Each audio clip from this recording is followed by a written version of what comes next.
Welcome to the December episode of Vegetables Matter. This is a craft cast about my fiber life, plus a little bit of gardening, and today I'm actually also going to talk a little bit about chapstick. I'm feeling a little right now. I think it feels like it's been quite a while since I last recorded. It's been over a month because I recorded at the beginning of November last month, and now we're into the second week in December. And I don't know, maybe I've just been productive or something, but I just feel like there was a whole, like I was working on a bunch of stuff, but now, with the holiday season approaching, I feel like there's been kind of a change and a turning in what I'm working on. So I feel a little bit divided and a little bit split. Plus, I honestly don't have time to be recording today. I should be at work right now. But if it didn't happen today, I just didn't really see a time when it was going to happen. So I'm feeling a little bit like, but hopefully I can calm down and just do this and not have too much of that energy. Yeah, so that's where I'm at. So let's see. Yeah, I am going to start out with chapstick, and then I have some finished objects and some dyeing, and then kind of going into some works in progress for the solstice season. So to start with, chapstick. I'm a chapstick fiend. I use chapstick all the time. If I leave the house without chapstick, that can be very problematic for me. But for the past number of years, I've been making my own chapstick. So, last month I was running out of chapstick, so I thought, oh, it's time to do a new batch. Did a new batch, and I just thought that I would share that a little bit. So I really, really like having the tubes that you can just apply directly onto your lips. I don't like having to, mess with something in my hand and then put it. I don't like that. I want it directly onto my lips. So I save old chapstick tubes. I think you can see this. This is kind of the new haul of what I just did. I save old chapstick tubes and then I just refill them. So I've had the same basic batch ready for quite a few years. Like, these tubes really don't take that much. So I have kind of the leftovers here. It's getting quite small. When I first started, this was pretty full. The first batch that I made, I put it into the chapstick tubes, had a bunch of leftover, so I threw it in here. And then anytime I have to refill now, I just do this. It's basically mixed already how I want it. Sometimes I'll tweak it a little bit, say, oh, that last batch was a little bit too hard. I'll add a little more oil, or the last batch was a little too soft. I'll add a little bit more beeswax. I don't do anything fancy. I don't really do, any essential oils or anything like that. I just kind of like basic, but it would be really easy to throw in some of those if you wanted. So I have this. I just heat it up on the stove, really low heat. Sometimes I use a double boiler. I think this last time I didn't. Then I have my chapstick tubes. I scroll them all the way so that the little base of it is down at the bottom. Oh, also before I do that, I kind of scoop out anything that's left in that base bottom part so that it can all just be one solid thing. So I scoop that out and then I roll it down so it's at the bottom. And then I have a little dropper syringe thingy. And I just, in the hot beeswax, I just pull up, get it full, and then I put it in each thing. And sometimes to keep it hot so that it doesn't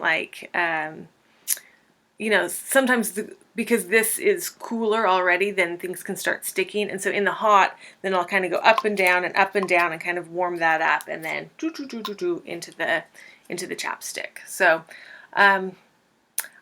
it'd be fun at some point to actually show a little video of how I do it, but I thought that today I would just be like, oh, I did this thing. It could be fun to do it sometime, but I have so much chapstick. I mean, it's going to be another year and a half or 2 years before I have to do it again. So I thought I'd share a little bit with you now. It's really simple, really easy if that's something you're interested in.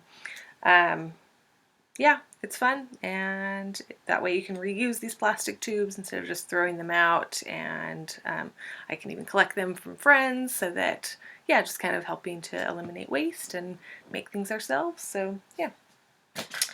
Okay, that is the chapstick.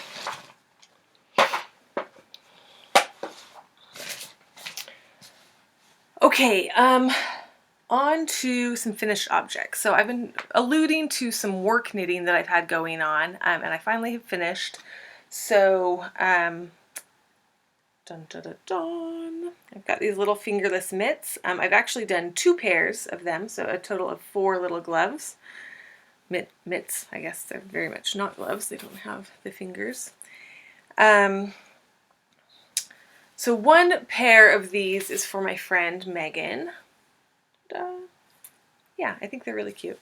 Sorry, I'm cutting off my own sentences. So I made one for my friend Megan we do like a Solstice gift exchange, and I got her this year. So that was her gift. She came into town, so I have already given them to her.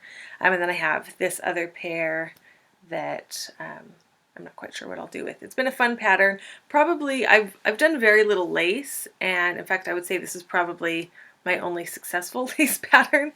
The first lace I ever did was with my dog Wasatch's fluff, and I had it as singles and it just fell apart. So I still do wear it. I think I've maybe even shown it on here before. It was a lacy pattern, but then like already it was fuzzy, and then as soon as I like washed or blocked it, then it just like got 10 times more fuzzy, so you couldn't even see the lace pattern. So that was my first ever lace.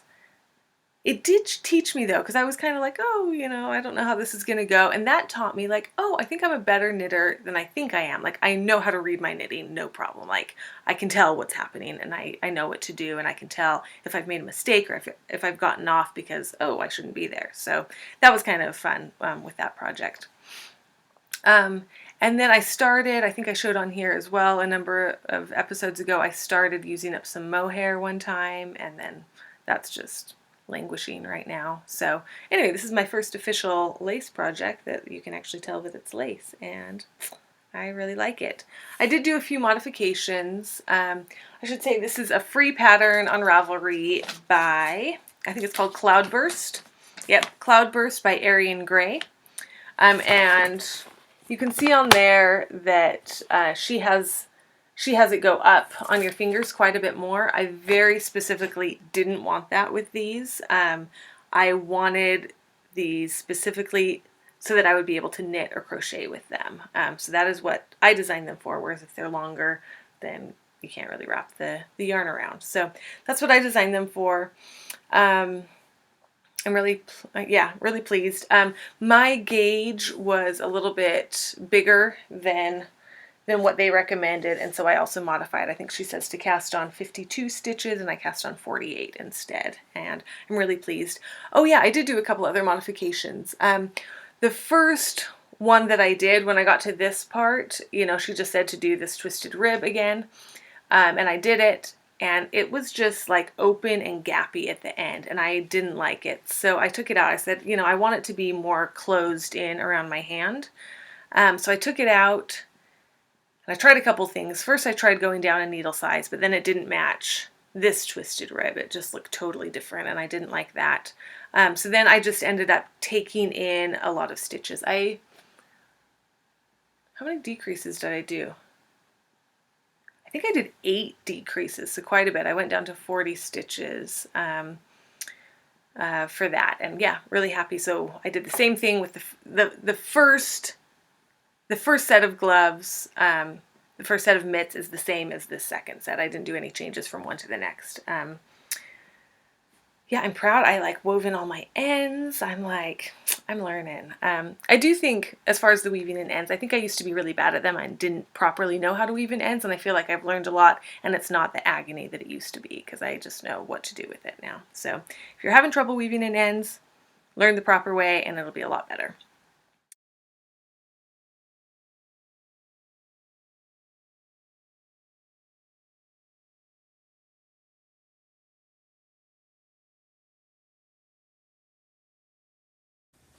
Okay, so hopefully this will work. Just to show a little bit how I knit. So I'm doing a twisted rib, so I'm kind of showing how, because of the twisted rib, I end up using only the back stitches because of the new way that I've learned to purl. So here is my knit stitch, and I knit into the back. And then because of this new way, so I used to purl like this, but Anna of the Dunkelgrün podcast showed that you can do it this way instead. So when I would do it this way, I always had to do this motion with my thumb. And when I would purl for a while, I would get, like in here would get quite sore. So I've switched to this way of purling, and I like it so much better. It's so nice. It doesn't make my hands sore in that way, but it does mean that then the stitch is on my needle in the opposite direction. It's twisted. So it's been kind of fun working on this this twisted rib, because as I'm doing it, I'm working all of my stitches in the back. Sorry, I need a little more yarn. There we go. Okay, so again, here's my purl. Oh, yikes, sorry. I'm in a little bit of an odd position for this. And then my knit, like that. So let's do another little row here to show.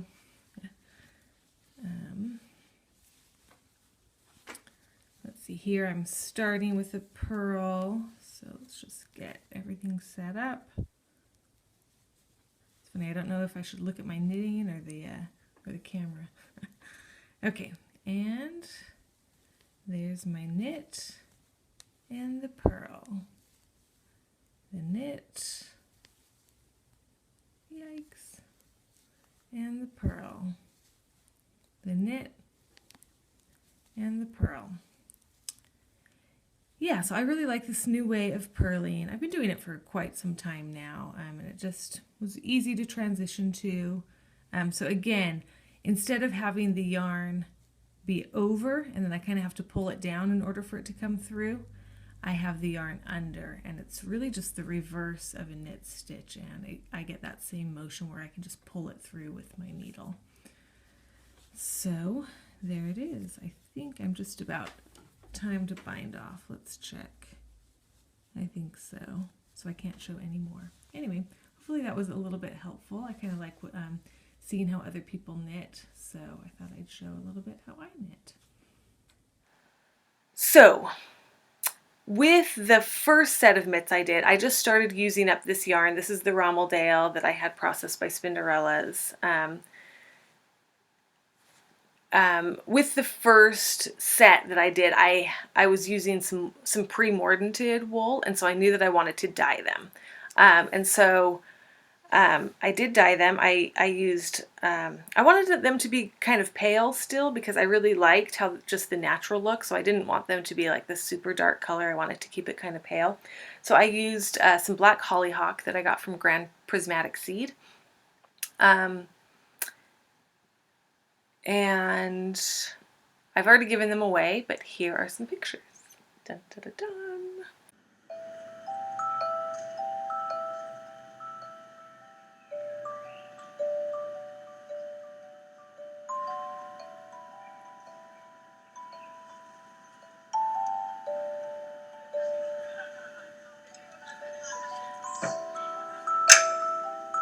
I feel like I've been doing so much dyeing recently.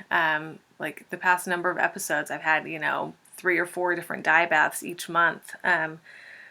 So yeah, that's been crazy. And I kept having to do dye baths this time. I'm just going to talk about 2 today: the black hollyhock and indigo.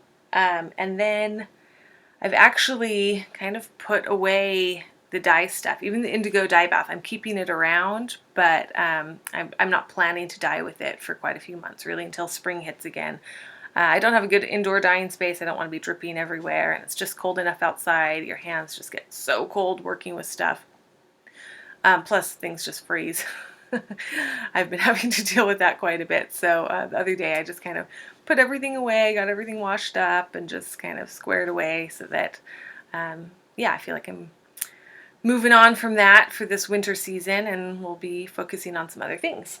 Okay, so with the hollyhock dye bath, I did do 3 things. So I did 2 at the same time in the first, the fingerless mitts for Megan, and then also I did this Icelandic. This Icelandic I had already, I've already showed on here when I did the Hopi Black Sunflower dye bath. And you can find that stuff if you're ever wanting to refer back to anything, which you probably don't do, but I do when I'm needing to find out something that I did. Underneath the video here, I have timestamps for everything. So I say, you know, all the different dyes and all of that and where to go for it. So this is Icelandic, again processed by Spinderella's, and this went into that copper dye bath that I did that wasn't particularly successful. I can tell, sorry, I'm just looking, I can tell that sometimes my computer does this thing where the video and the audio are off, and I'm thinking it's going to do that this time. Oh well, just plug on, we'll get something out and call it good. So this had been dyed in the copper. It wasn't particularly colorful. And now I threw it into the black hollyhock, and I didn't really realize until afterwards. I was like, oh, that means that technically it was copper mordanted, which I haven't really played around with copper mordanting. And I'm just so stoked with this color. It's just super, super beautiful. I definitely want this to become part of my Icelandic sweater. I'm dyeing a lot of this Icelandic to become part of that. I have a bunch of this black and I want to make a sweater, and so I have a bunch of white and I've been dyeing it to then make a nice colorwork sweater. So this is definitely going to be part of it. I love this color. So I did these two. So the one had been alum mordanted and then this one was copper mordanted, and I decided that I wanted to do a little bit more dyeing, and so I threw into the seconds of that dye bath, I threw in this stuff, and this had been dyed in the thirds of a Hopi Black Sunflower dye bath. So it was pretty pale. There wasn't a lot going on. So I threw this in, and then I thought, you know, I have one that's alum, one that's copper. What if I try throwing some iron in, and then I'm kind of doing this experiment. Obviously, these are all different fibers, starting with different colors. So it's not going to be like a true experiment. You know, with a control or anything like that, but it could just be fun to throw in some iron in there and then kind of experiment with these 3 different ways of mordanting. I've never done that before. So I have this, and I have Megan's. And the interesting thing is, you know, I thought that it might be purpley, but looking up, I saw sometimes people get more purpley, sometimes people get more green. When the Fingerless Mitts came out of the dye bath, I honestly couldn't tell if they were purple or green. Like sometimes they would seem more purpley, sometimes they would seem more greeny. And I did notice that kind of through time with getting more oxidized, the green comes out more. So it's just interesting that dye baths, like sometimes you think that something's happened and then you look a month later and it's like, oh, that's actually a lot more interesting than I thought. And the oxidation can do some interesting things. So that was fun to make that realization. Okay, that is the black hollyhock. Oh, I forgot I have another finished object. So before I go on to Indigo, my other finished object is my Hatdana. Dun, dun, dun, dun. Can you see it? Voila. Yeah, it's finished. This is a pattern by Denise Bayron, and it was a great little pattern. Definitely something I would consider doing again. I've worn this a few times and it's been really fun. I have noticed I can't wear it like because of the way that it does hug my head, which is a great aspect of it and makes it like super secure, but because of the way it hugs my head, it's not something that I just want to throw on for a brief thing and then take off again. It's something that's like part of the outfit, just like, okay, it's cold enough, I'm just wearing this is what I'm wearing today. And then, you know, I would even get hot on the days that I was wearing it, but I didn't want to take that off. Instead, I would take off another layer on my top or something. Yes, that was interesting. Nice and warm. Yeah, I guess I'll show it some more. Really pretty. Really like the colors. I do have some leftovers of this. I was hoping to use up the whole ball, but oh well, now I have some leftovers. So maybe I'll make a little, what are they called? Bluebird of happiness. With some of the leftovers in the spring. Okay, Hatdana.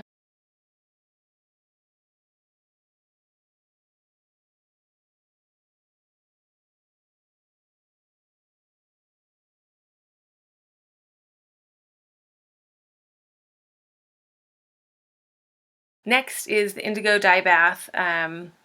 I kind of have had 2 different sessions with it, and the second time some friends joined in and we threw stuff in. So I just have lots of stuff. I don't know that I'll show it all, but some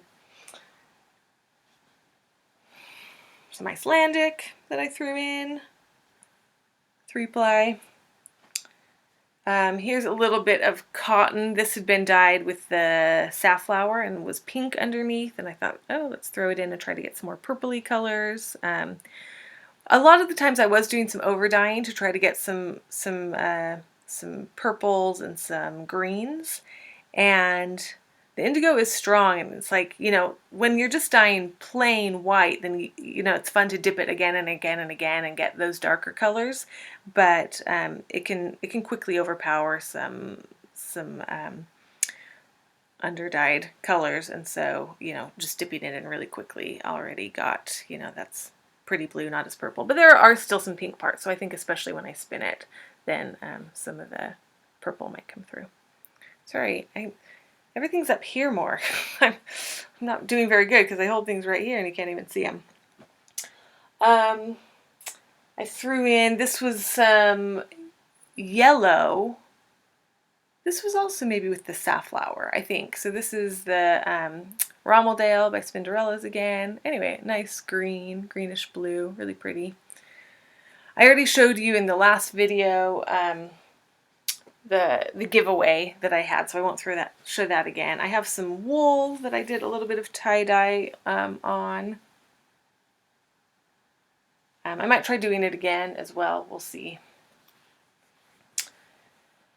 This was this really, really bright golden color that was just a little bit too bright, and I had used it in some projects already and just thought, it's just not the natural tones that I want. So really pleased with this awesome green that I got.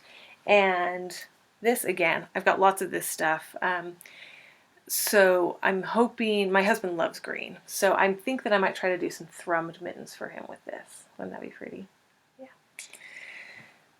Speaking of this, I knew that I wanted to do an indigo dye bath with it. You can't really tell. This does have some nice pale colors in it. And I knew that it would be really cool to give it a blue hue. So that's really, really a gorgeous one. With this, I have been thinking, I was inspired by some yarn company that has like these dark jewel tones, and it's just like these blacks, but then with different like hues to them, and they were just stunningly gorgeous, and I just thought, oh, this would work so well to over dye it and then get some of those. So hopefully I'll do more dyeing as well. I'd like to do some red and some yellow, and then maybe even like make a striped hat or something with these, just with these subtle stripes of these color variations. So that's the idea. Yeah, you can kind of see the difference there. This has a little bit more of a brownish hue as well, and this really looks more black and blue. This was some of that really light cochineal that I had, so threw that in to get some more purpley, bluish hues. I think this is some of that Cinderella, which is Rambouillet from Desert Thread. Icelandic, so just some straight up blue, which I think could also really go well in that sweater idea that I have. Okay, and that's basically it. This one I already showed last time, but really pretty. Like that one a lot. Okay, so that's some of the indigo haul. Really all of the indigo haul. Okay, transitioning now into the holidays. My family doesn't really do a lot of presents or anything for Solstice or December 25th, we call it. We're not Christian. But last year we reintroduced stockings. I talked about that on this podcast. And so we are doing stockings again this year. So just trying to decide what to make for people. I realized that I didn't have to do the same thing for everyone. That might not be appropriate. That might not work. I don't want to kill myself. I'm a slow knitter. Things take me a while, and to do even what other people would consider a small project for everyone just wasn't gonna make me happy. We don't want this to be a stressful thing. That's not how my family rolls. We just want it to be these small little stocking stuffers. But I did think that, if maybe I would make one bigger thing for someone. And by bigger, I don't mean a sweater. I mean, something small that other people are just cranking out. I know. So, I have more recently made some larger gifts for my mom and for my sister. And so I thought, oh, it's time for someone else to get something. So I realized that my dad has been in need of a new pair of slippers. I've made tons and tons and tons of these slippers, and his have lasted a long time. He's been really good with them. I crank through mine really quickly. But he's been needing a new pair. So these are the Felt Clogs by Bev Galaskas. And I've got them started here. I'm not super far yet. I'm just on the first one. You can't really tell what's going on. One thing I will say though, so this gray is just some stuff that was given to me by Spinderella's. She's been really generous, and I knew that I wanted to make some slippers with it. I've been thinking of a pair of slippers for myself because I am going to need a new pair soon. But when this came up, I had to use what I had on hand. So the gray is from that. And then my dad is colorblind. He's red-green colorblind, so his favorite colors are blue and yellow. And he also, we always like quiz him, like, oh, what color's this, Dad? What color's this? And generally when you show him a purple, he says, to him, purple seemed like it's a really pretty blue. So I knew that I wanted like a purpley blue color, and I didn't really like, when I went to the store to get this stuff, I didn't love the blue and I didn't love the purple. But I thought, oh, together that could work, and you have to hold two strands together. And yes, I really like it. It's really what I was going for, kind of that in between the blue and the purple, and especially as it felts together, those will mingle even more. So happy with those. Been having fun working on those, and yeah, I'm confident I'll be able to get those finished in time.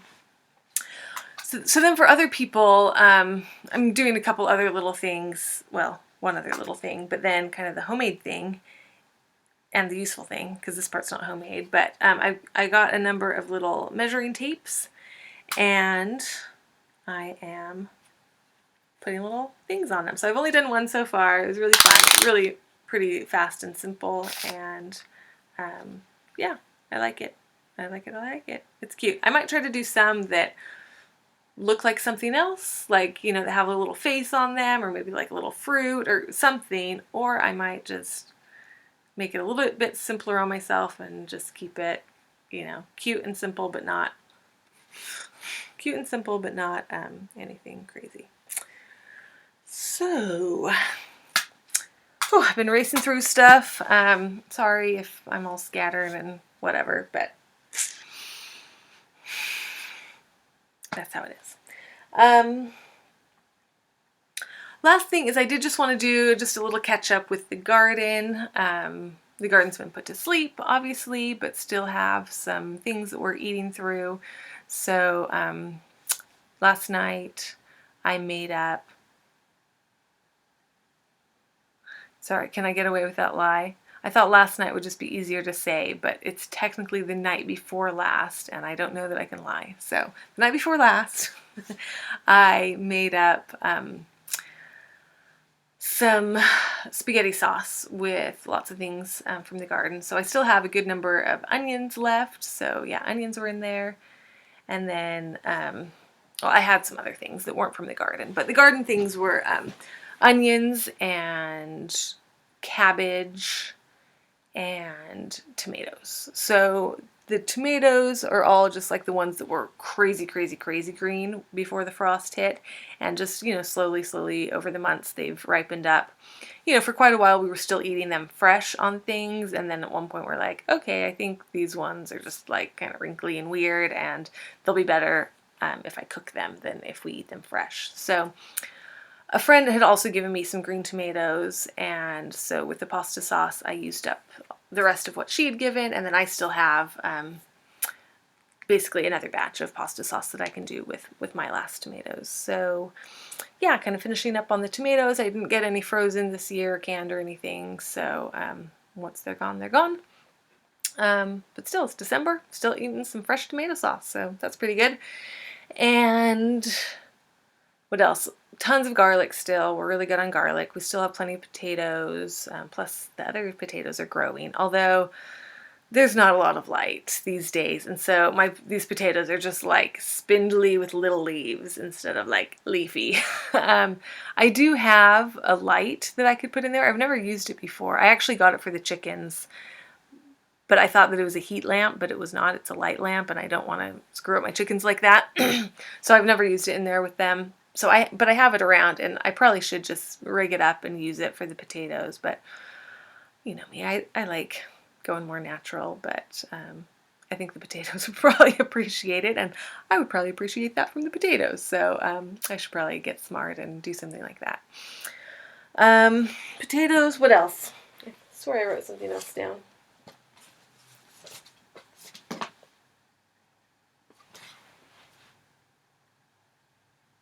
Potatoes, yeah. Yeah, so still have plenty to eat. I'm sure, pretty soon we'll be getting more sparse, but it's just nice, every day, every other day, just regularly that we still have local stuff. Oh yeah, speaking of local, my squash didn't work at all this year, but I do have quite a bit of local squash from farmers market and neighbors, etc. So that's, I love squash. It's so good. So good and so easy and so nutritious. It's just the perfect food. Yeah, so that's kind of the winter food that's happening. Okay, it is time to dash off to work. I should have gotten 12 hours in today, but I think I'll only get 11 hours in because I did this. But trying to squeeze in lots of stuff.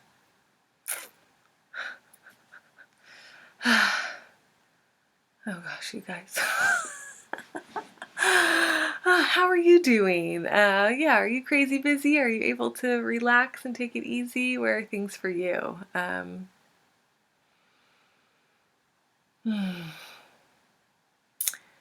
Oh, something I do have to mention was right after Thanksgiving, we got a fabulous snowstorm. Actually, on Thanksgiving and the day after. It was the first snow of the season.